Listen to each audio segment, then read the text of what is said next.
vlog that you're about to watch takes place on our recent trip to New Orleans in Louisiana. And this is a city as vibrant as it is mysterious. It's famous for its music, its food, its haunted history. And when I booked what I thought was just a regular haunted tour, something that was just fun and spooky for Al and I to do since this was our spooky America trip after all, little did I know we were going to be stepping foot into one of America's most infamous murder houses for a seance led by the Voodoo priestess, the Bloody Mary. I want to preface that we had absolutely no idea of the truly dark and chilling story behind this place before going in, and we were only told after we had done some ghost investigations in the upstairs apartment that it was the 10-year anniversary of the event. So on the exact night that we were there, it was all very, very chilling. So I'll be recounting our experience at the seance, our ghost investigation experience, and of course recounting the horrifying story of these murders that really make this house one of the most haunted locations in America. Sherman, thank you. This isn't the first time there's been a gruesome case like this in the city of New Orleans. Back in 2006, less than 1 year after Hurricane Katrina ravaged this area, Addie Hall's body was found in her French Quarter apartment, dismembered, some of her body parts stuffed in a freezer. Her boyfriend, Zach Bowen, admitted to the killing and dismembering. He confessed in a suicide note he left behind after he jumped off the roof of a popular French Quarter hotel.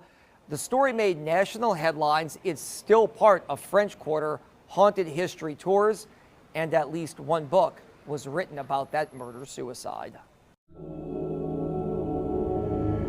We're on our way to our first seance.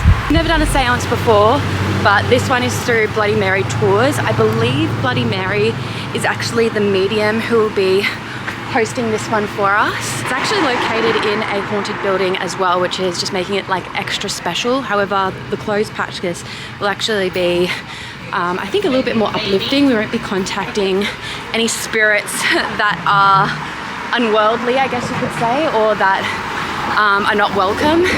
If anything, it's going to be hopefully the people that we knew or we know that have passed on. I think we're about a 4-minute walk there now until we get there, and I will show you the front of the building once we do. We finally made it. We are now in front of what is the Haunted Museum or the Bloody Mary Tours, and right through those doors is where we're going to be doing the seance. But yeah, look, it looks pretty authentic. Can't get any more authentic than this, I don't think.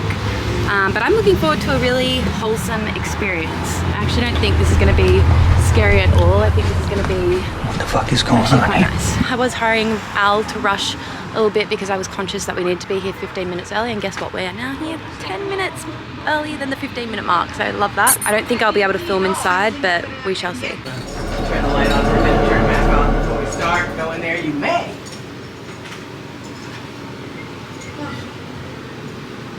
So cool.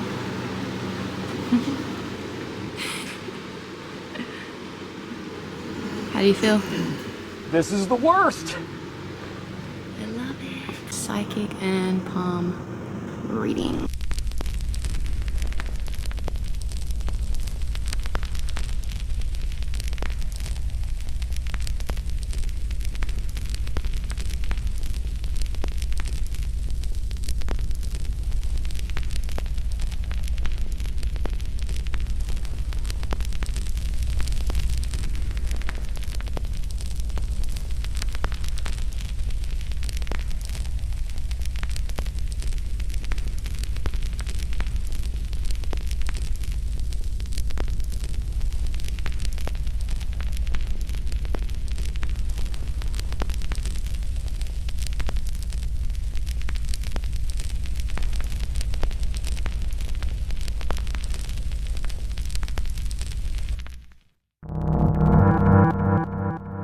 It is now the day after we went to the Haunted Museum and also the haunted building, which is at Rampart Street.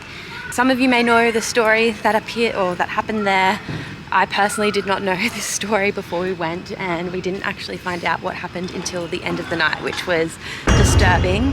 But yeah, I thought that I would take this opportunity to sort of debrief everything that happened, because there was a lot that went on last night, from the seance, to exploring the building with ghost equipment, to hearing about the gruesome murders that occurred there. There is a lot to cover. We actually went with Bloody Mary tours and we met Bloody Mary herself. I believe she is a voodoo priestess slash medium, and she was the one who facilitated the seance for us.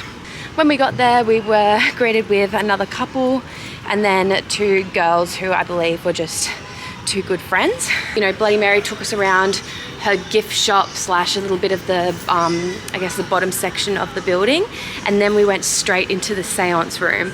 And just to give you like a bit of context and what this place looked like, this place has obviously been running, I think, for the last 30 years. There is offerings, there is, you know, bits and pieces of haunted equipment and haunted objects all scattered around the place. It had a very like creepy, eerie, spooky vibe to the whole thing, and it just really added to the experience. We went into the seance room, so it was a big seance table with the 6 chairs around it. I think it was Marie Laveau like offering statue. It was actually like a haunted doll behind me. Bloody Mary started by like an incantation to sort of get us all prepared. We all held hands and she said a bunch of other things to make sure that we were protected. And then we took turns going around in circles and she asked who would like to call in, either our spirit guides or somebody that we knew. Al called in his spirit guide. Apparently he is some Jamaican man who likes to relax on beaches with a coconut and remind him that he needs to relax and not take life so serious. And then it got to me. I was really torn between talking to my spirit guides or actually talking to somebody that I knew. My friend Bree did come through. I lost her at 21. Maybe that's a story for another day. But the next part of the tour involved us grabbing some equipment. She went on to say like, we're gonna be doing the ghost hunting part next, which was actually in the loft and the bedrooms and the kitchen above us where we were. And she basically gave us the rundown of which pieces of equipment we would be using, and we all got a piece of equipment to use. You got an obelisk, which is essentially a little box. It's like a dictionary for the dead. They can speak through it and pump out certain words. There were dowsing rods, EMFs. Then we began the ghost hunting tour part. Now, we all had to go up this set of stairs and sort of say our names and who we were, and we all grouped together in this first sitting room or lounge room section. We then all put our hands on the wall and were instructed to sort of say the first word that came to our head. To the left of us, there was a room with a bunch of haunted dolls, and then to the right was this kitchen, and in the kitchen there was this oven and it had a bunch of offerings on top, a fridge with offerings inside it, and then just to the back of the kitchen was a bathroom. I didn't really experience too much up there as much as I wanted to. The only sort of thing I felt was I didn't really want to go into the bathroom at all. We then found out that the Rampart St Murders occurred in this building. An infamous murder story, unfortunately, that happened there between star-crossed lovers Addie and Zach. We didn't really have all this context going in. We're kind of in the haunted room looking at the haunted dolls, and they had like a Boo Bear, which if you guys don't know what that is, it's essentially like this teddy bear, but it's for ghosts, and it will light up and say certain things if a ghost touches it. That thing was going off so much during the whole session, but we didn't really know what we were looking for, so I felt like that was a bit of a downfall of the tour itself. She didn't want to give us too much information or what went down, because then you have like, you get a preconceived idea of what happened in the place. So I understand that, but it was also just instructions were unclear. Is that what you felt? We did a bit of the ghost hunting experience. I think that lasted maybe like 20 minutes or half an hour. All of the equipment was going off. Like one of the girls had the dowsing rods kind of twirling around heaps, which means that there's like a lot of energy in one spot. That we went back downstairs to watch us all on the cameras, because the cameras actually pick up a lot more than what we did on the tour. And we did actually see a couple of orbs, and funnily enough, my bag, which was sitting on a bench, fell off with nobody touching it. The words that kind of came out of the obelisk, talking about some kind of bread, what was it? Levant or something. So it was referring to like cooking, right? And that's important for later. Bloody Mary goes on to tell us is that a very infamous murder occurred in the house only in 2006 on the 5th of October. And fun fact, fun story, we were actually there on the anniversary, 5th of October, it's 2024. So the anniversary of these murders, and we had no idea that was, yeah, it's just all crazy how this has all worked out, to be honest. The story goes that Addie and Zach met while they were bartending in New Orleans in 2006. Zach had some sort of like preconceived PTSD from being in the war in Iraq, and she was known for being almost like a bit of an angry drunk, potentially had a bit of bipolar as well. I believe Addie's like upbringing, she was molested as a child, and you know, there's like just horrible things. These two kind of found themselves in a relationship a few weeks before Hurricane Katrina hit. They would engage in various activities like alcohol, drugs. They were just living the high life. Now, when Hurricane Katrina hit, it was pretty much like a disaster zone all around New Orleans. Everyone was kind of bunkering down at the time. It was very community-based. There was no, obviously, jobs happening. The electricity was kind of out. And so I think this really brought the two of them together, because the way that they experienced life was, you know, trading their drinks for snacks, or it just wasn't this kind of like real life. After the rebuild of the city and post Hurricane Katrina, they decided that they were going to move into an apartment together. When reality hit again and they had to go back to like normal life, that's really when the trouble started to escalate. It was really, I think, a couple of weeks before. There's some diary entries of Addie's that, you know, the police have found, where she said that she tried to contact the landlord of the apartment that they had rented together to say, like, can you kick Zach out and just put me on the lease? And the landlord at the time was like, well, no, like, you guys have to sort out your own issues. I'm not going to be getting involved in any sort of like personal matter. Almost like one of those domestic violence cases where there's like a cry for help and it's just like completely ignored. Zach actually found out about this and he kind of flew into a fit of rage, feeling like it was very deceptive of Addie to go and do that behind his back. On the 5th of October at 1 a.m. in the morning, Zach comes home and he ends up strangling Addie to death. Apparently it was very quick, but he overcame so much guilt that he slept next to her body for a couple of days. So did a couple of unspeakable things to her while she was dead, and he went to work the next day.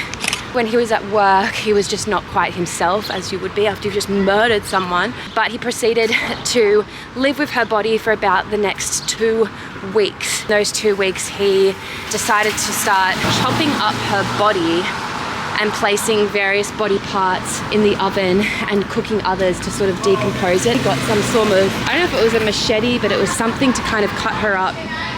In the bathroom, he started to put them into pots and in the fridge. He had the aircon up so high, it was almost like a refrigerator in there, and it kind of slowed down the decomposition of her body. Her head was essentially put into this pot.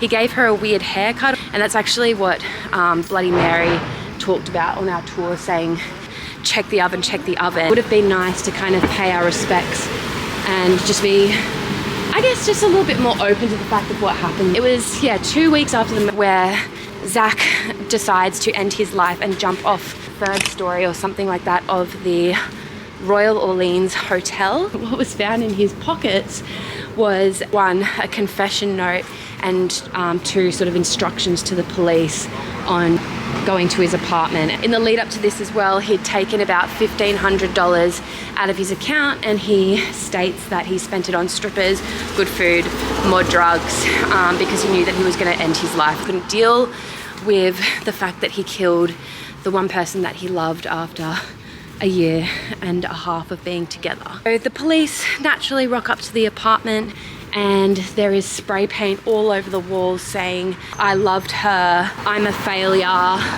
do not look in the oven, do not open.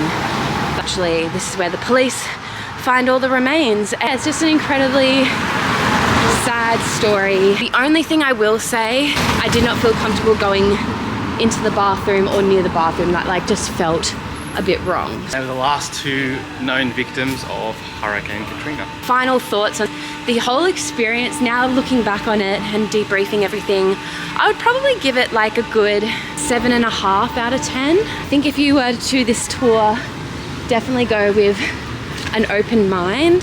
What would you give it? 6. How are we there on the anniversary of this whole experience. That was completely unplanned. We were in the house doing the ghost investigation where it all went down, the seance, like definitely a must do. I think if you have the money and the time to be able to do that in New Orleans, I can definitely tick that off as one of the top spooky things that I have done in my life. If you've made it this far, make sure you drop a comment down below. Have you experienced one of those Bloody Mary tours? Do you know more about the Rampart history? I'd love to know about it. We'll chat soon.